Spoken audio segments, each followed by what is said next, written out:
समर्थ ईश्वर जाधव. कितवीला आहे तू? 8वी. मूळ कुठला? गाव गाव धुळे. आणि इथं नाशिकामध्ये किती दिवसापासून आहे? लहानपणापासून. घरी कोण कोण असते? मम्मी, पप्पा आणि आजी. हा. माझा भाऊ. मग तू किती वेळ काम करतो? सकाळी जातो, हा. 10ला घरी येतो. 10ला घरी. शाळा किती वाजता असते? 12 ते 5:30. रोज जातो शाळेत? हो. बरं, घरी काय वडील काय करतात? वडील आजारी, शुगर शुगर? सांधेवर. काही करत नाही का ते? नाही. आणि आई आईला बोलता येत नाही, ऐकू. काही करत नाही, ऐकू पण नाही येत का? मग तू आणखी मोठा भाऊ? मोठा नाही, छोटा आहे. छोटा कितवीला आहे तो? तो 7वी.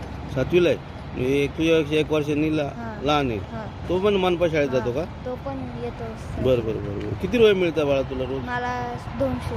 200 रुपये. घर चालतं का पण? हा, चालतं. राहायला घर आहे का? हा, स्वतःच आहे, पण केस चालू आहे. केस चालू आहे का?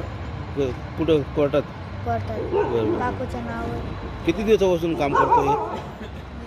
झाला 1 वर्ष कंप्लीट. 1 वर्ष झालं. मग तुझ्यावर सगळं घर चालतं? हा. वय काय तुझं माहिती का तुला? किती? 13.